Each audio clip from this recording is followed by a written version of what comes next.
Ya, suasana masih hangat ya dengan ya warna-warna merah.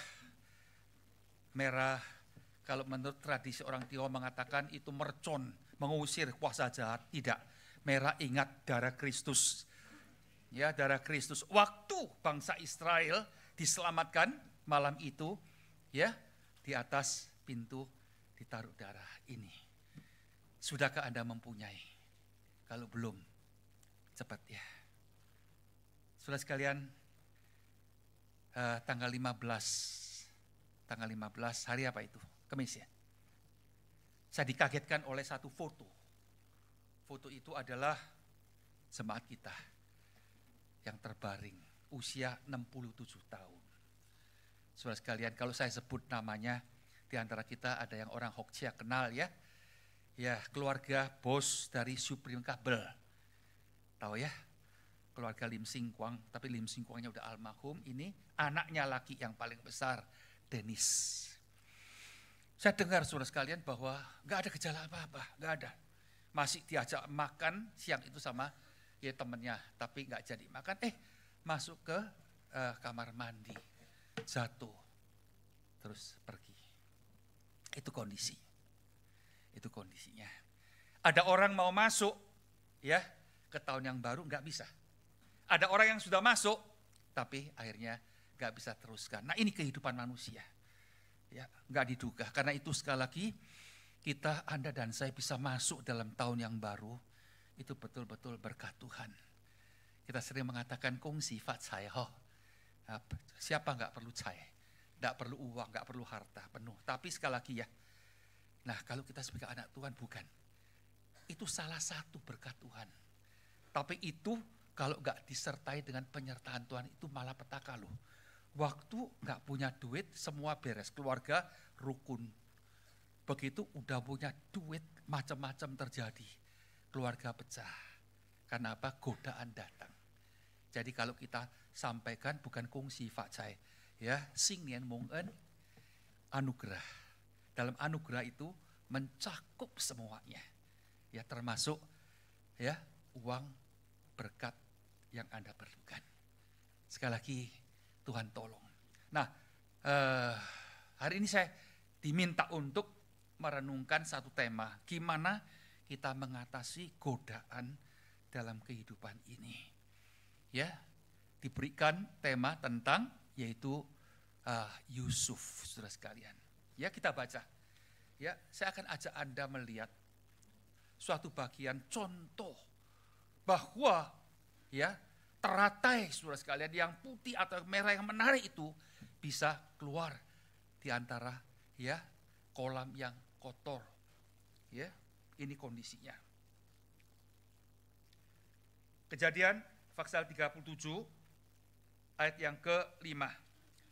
Pada suatu kali ya bermimpilah Yusuf, lalu yaitu mimpinya itu diceritakannya kepada siapa? Saudara-saudaranya, sebab itulah mereka lebih benci lagi kepada dia.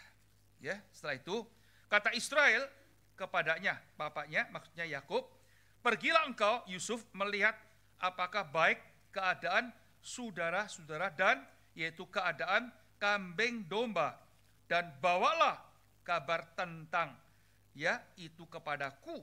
Lalu Yakub menyuruh dia di lembah Hebron, dari Hebron. Dan Yusuf pun sampailah ke Sekem. Berapa jauhnya dari Hebron? Saudara sekalian, ternyata itu 80 kilometer. Dari Hebron sampai ke Sekem. Nggak bisa bayangkan, saudara sekalian, saat itu ya. Nah, teruskan, ketika Yusuf berjalan ke sana kemari dan ke padi padang, bertemulah ia dengan seorang laki-laki dan bertanya kepadanya, apakah yang kau cari? Sahutnya, aku mencari saudara-saudaraku. Tolonglah katakan kepadanya, di mana mereka mengembalakan kambing domba. Di Sikem, sampai Sikem ya. Tapi sampai Sikem dicari. Lalu kata orang itu, mereka telah berangkat dari sini sebab telah ku dengar mereka berkata, marilah kita pergi ke Dotan. Maka Yusuf menyusul saudara-saudaranya itu dan didapatinya mereka di Dotan. Dari Sekem sampai ke Dotan itu 20 kilometer. Bayangkan saudara sekalian, bayangkan. Ya, bukan naik mobil, jalan kaki 100 kilometer lebih ya. Tapi Tuhan menyertai Yusuf sehingga ia yaitu menjadi seorang yang selalu berhasil. Nah, ini yang Anda cari, yang kita cari, berhasil dalam pekerjaan. Maka tinggallah ia di rumah tuannya, orang Mesir itu.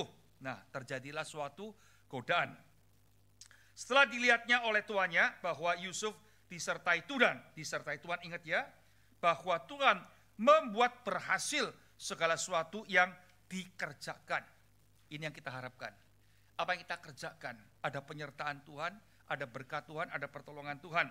Bahkan di rumah ini, ia tidak lebih besar kuasanya daripadaku, dan tidak ada yang diserahkan kepadaku selain daripada engkau, sebab engkau istrinya.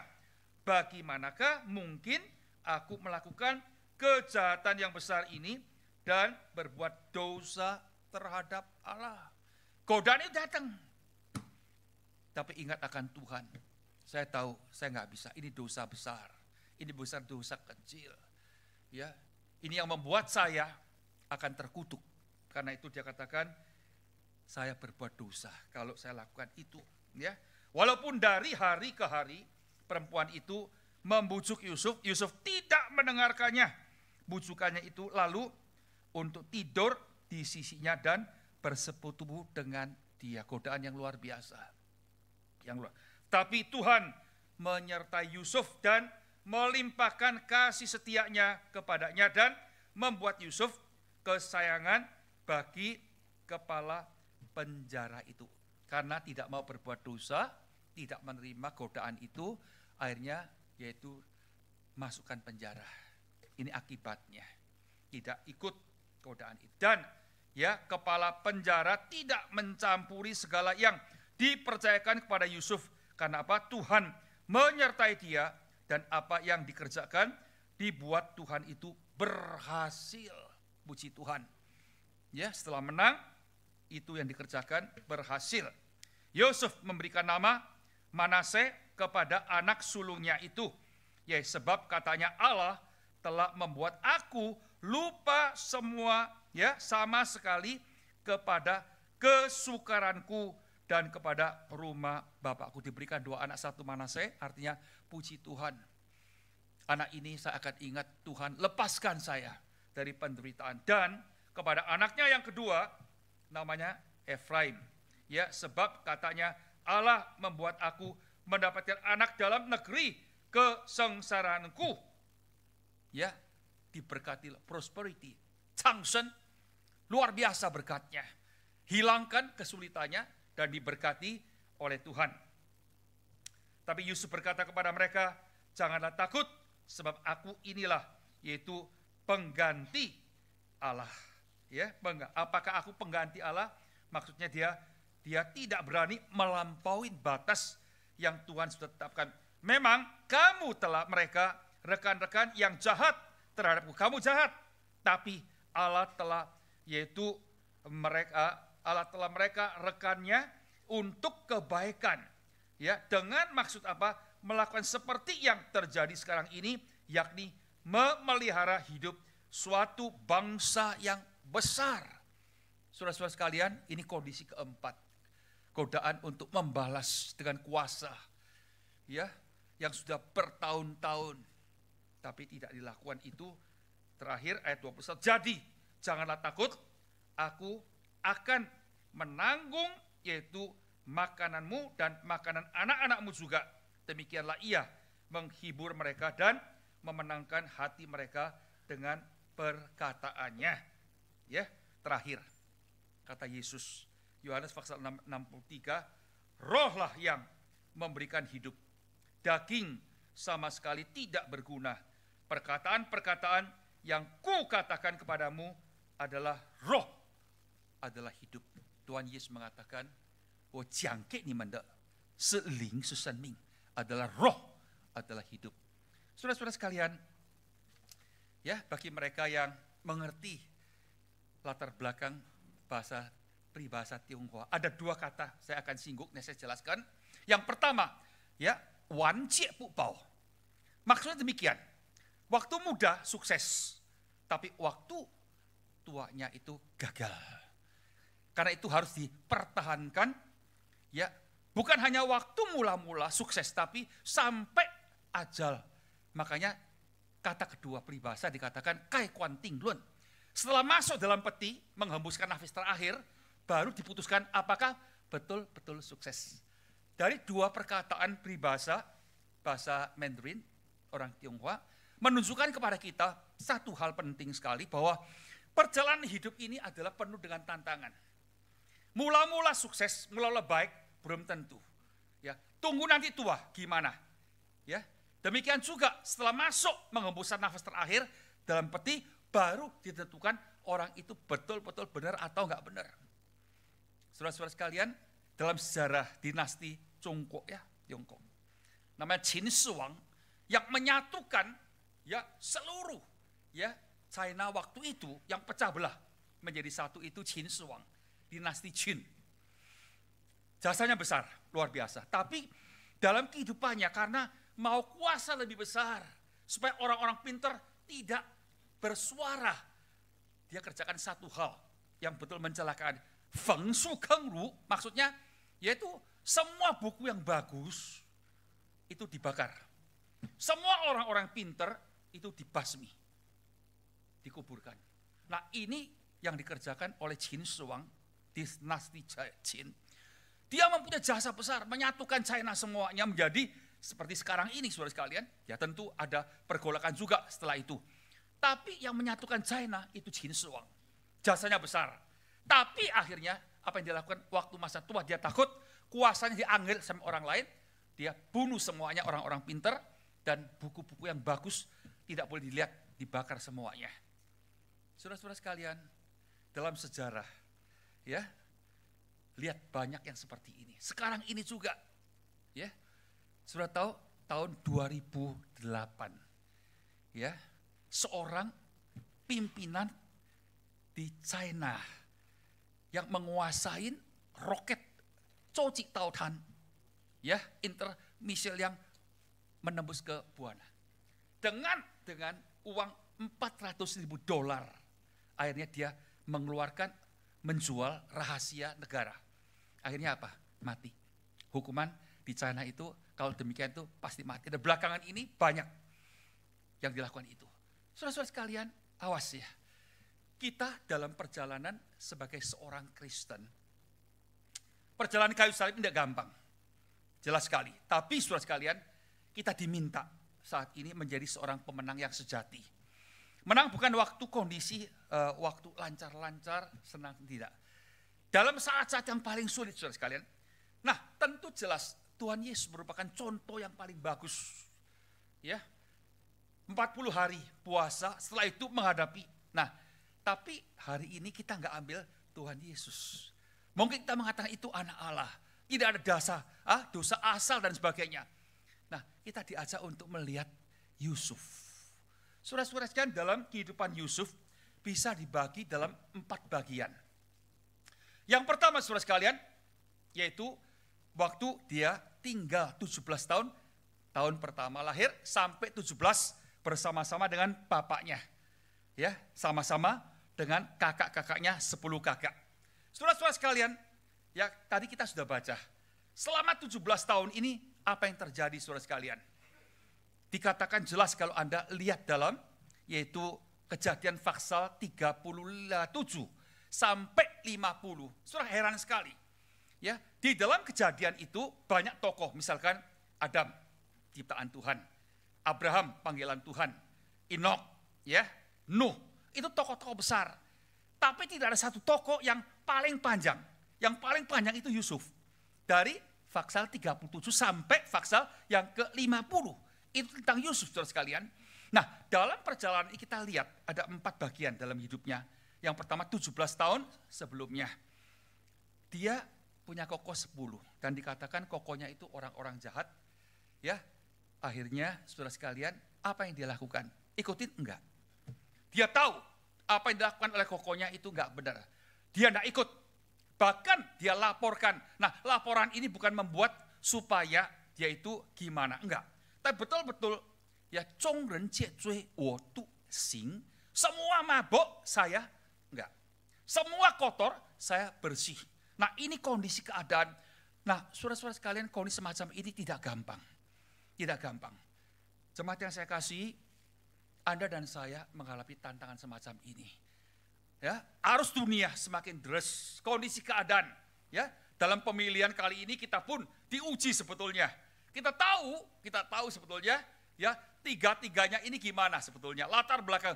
Tapi sering sekali kita pikir, nah kalau saya pilih ini untung saya. Kalau saya pilih itu, ini untung saya. Awas. Anda boleh salah pilih, bukan salah pilih, memilih, tapi enggak terpilih. Enggak apa-apa. Tapi bagi saya adalah harus mempunyai suatu prinsip, saudara sekalian. Ya, saya memilih yang benar. Saya memilih yang baik. Saya memilih yang betul-betul di antara tidak baik yang paling baik lah, kira-kira begitu. Nah, ini kondisi keadaan.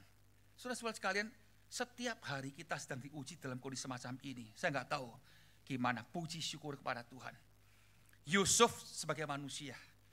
Ya, Alkitab bukan berarti Yusuf itu bukan orang yang sempurna, enggak.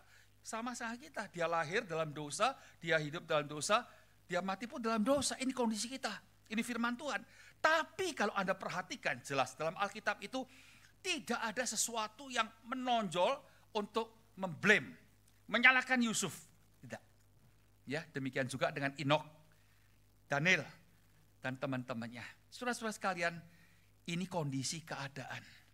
Ya, dia untuk mempertahankan kehidupan yang suci, yang baik, dia lebih baik dicaci maki, dibenci, bahkan akan dibunuh.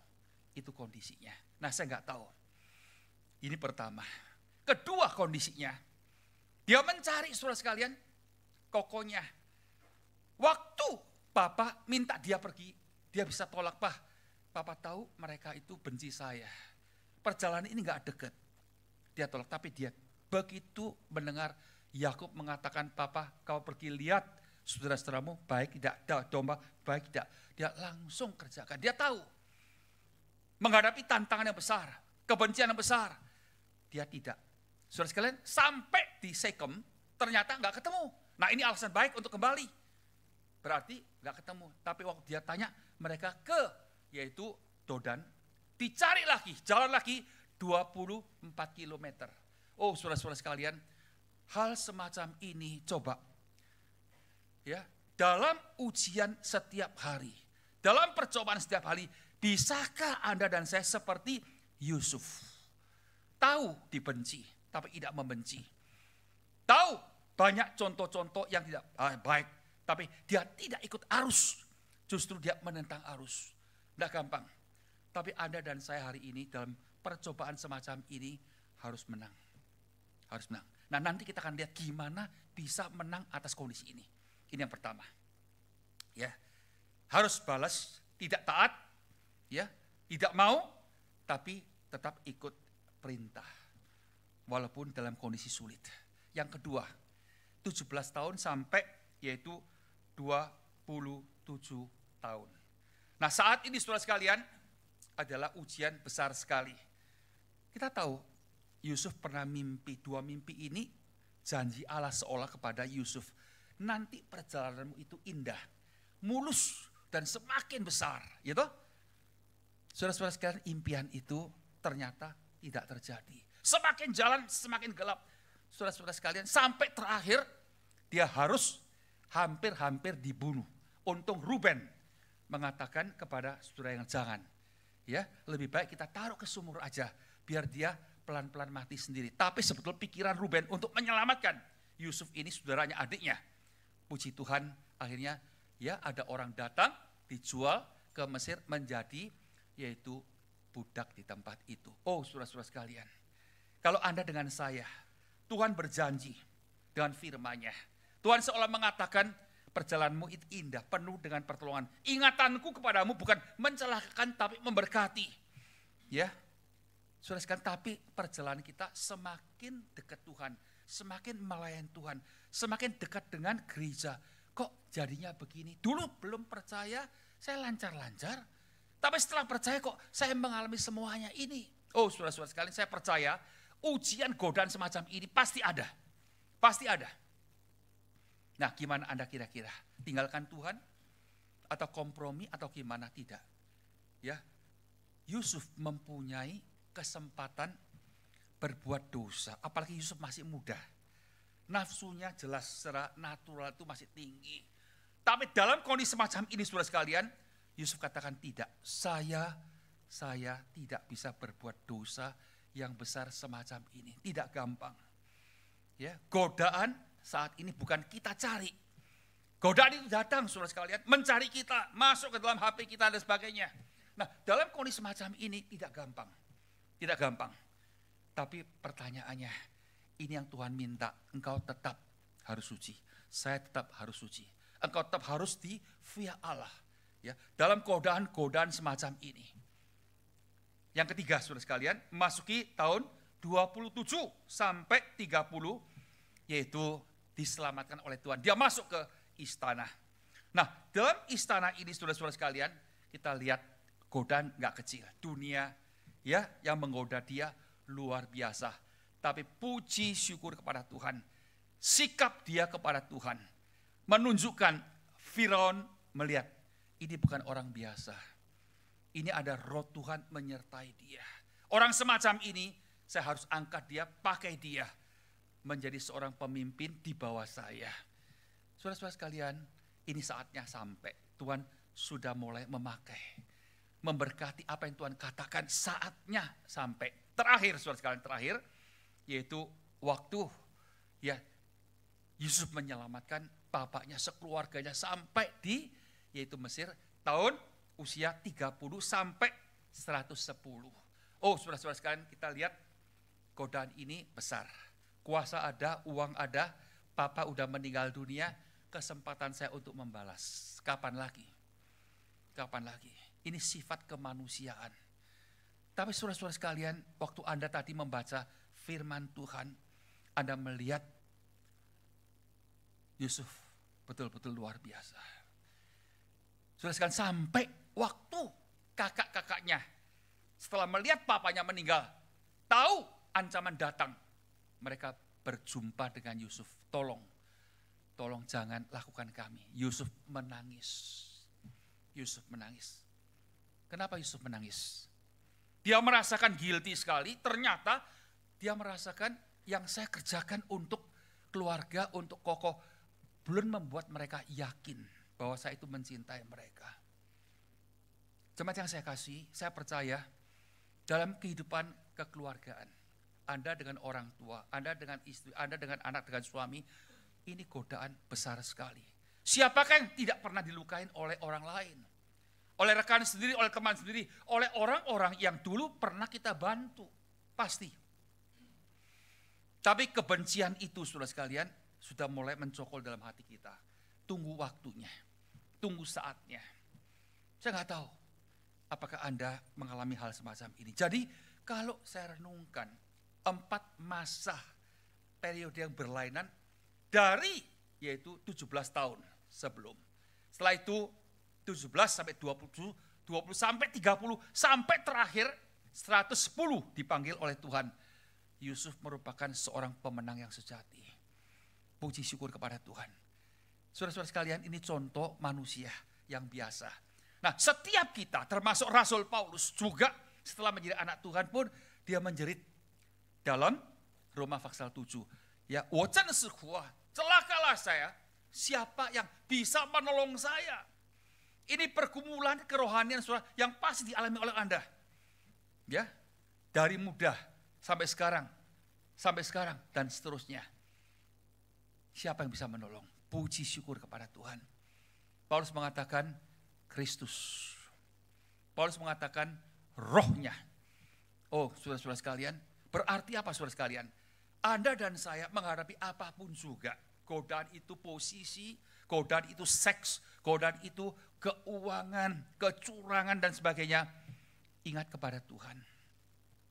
Hanya Tuhan yang bisa nolong, hanya rohnya yang bisa tolong. Nah, Tuhan dan Rohnya gimana bisa berkuasa? Yesus mengatakan jelas sekali, Yohanes Faksal 6:63. Yang saya katakan kepadamu itu firman, itu roh, itu yang hidup. Puji syukur kepada Tuhan. Jadi untuk godaan dunia, percobaan itu tidak akan kita bisa hindari. Sampai kita meninggal dunia. Tapi gimana bisa menang saudara sekalian? Tidak ada jalan lain. Anda dan saya yaitu sangat lemah sekali. Jangan terlalu merasa dirinya itu kuat. Tuhan melalui hambanya Rasul Paulus mengatakan yang merasa dirinya kuat, yang merasa dirinya tahu, yang merasa dirinya mampu, awas jangan sampai jatuh. Jangan sampai jatuh. Karena itu baiklah pagi ini kita kembali kepada Tuhan. Tuhan, aku dalam tubuh penuh dengan kelemahan, penuh dengan kekurangan. Tapi Tuhan, aku tahu penolongku hanya Tuhan. Dan Tuhan menolong aku melalui firman-Nya. Karena itu kenapa rekan-rekan semuanya, kita harus kembali kepada rumah Tuhan. Kita kembali kepada persekutuan. Kita kembali kepada meditasi, yaitu saat teduh tiap pagi di hadapan Tuhan. Tidak ada satu orang rohani yang sukses tanpa firman Tuhan. Tidak ada. Ya, tinggal tunggu waktunya. Jangan sekali-kali menggantikan aktivitas kita yang dalam gereja itu seolah-olah adalah rohani saya. Tidak. Posisi saya sebagai hamba Tuhan bukan berarti rohani saya pasti baik. Tidak. Kembali kepada apakah saya masih menjalin hubungan tiap hari, tiap saat bersama dengan Tuhan. Anda lihat ya tokoh-tokoh besar yang rohani dalam sejarah. Baik yang di barat, baik yang di timur, satu-satu gagal, satu-satu jatuh. Kenapa? Sudah melengah. Gak ada kekuatan itu. Hanya di dalam Tuhan. Semoga Tuhan tolong. Biarlah waktu kita merenungkan Yusuf. Kita mengatakan Tuhan ternyata masih ada jalan. Masih ada kekuatan. Masih ada pertolongan. Tapi saya harus kembali kepada Tuhan. Sumber berkat. Karena saya mengajak setiap kita. Jangan lagi mengatakan saya udah biasa di rumah berbakti. Sama kok Tuhan mah ada. Ya, di mana Tuhan ada. Dan Yesus mengatakan yang menyembah Tuhan ya nggak harus di Yerusalem. Karena Tuhan itu roh. Awas. Banyak orang Kristen memakai ayat-ayat ini untuk menghindari datang ke rumah Tuhan. Tidak. Kembali. Tuhan menyelamatkan. Tuhan menolong melalui gereja. Bukan bangunan. Tapi sekali lagi persekutuan koinonia itu harus terjadi. Saling menguatkan satu dengan yang lain. Amin. Mari kita berdoa. Kami ucapkan terima kasih. Tuhan, sekali lagi kami diingatkan zaman ini semakin rusak, semakin penuh dengan godaan, dengan pelbagai cara untuk menjatuhkan kami anak-anak Tuhan, gereja Tuhan satu persatu. Kalau di antara kami ada yang sedang menghadapi godaan semacam ini, Tuhan tolong, Tuhan sertai, yakinkan bahwa masih ada kekuatan, masih ada pertolongan daripada Tuhan. Kembalikan kami Tuhan, selama ini kami kehilangan berkat, karena kami sudah jauh daripada Tuhan. Hati Tuhan melekat, mau kami kembali, biarlah pagi ini kami kembali kepada Tuhan lebih dekat. Bukan hanya diselamatkan, tapi menjadi pemenang yang sejati. Dalam kondisi apapun juga Tuhan, baik itu lancar, baik itu tidak lancar, baik itu sehat, baik itu sakit, kami tetap mengatakan Tuhan, kami sembah Tuhan, kami utamakan Tuhan. Berkati Tuhan, dengar doa kami. Dalam nama Yesus Kristus kami berdoa. Amin.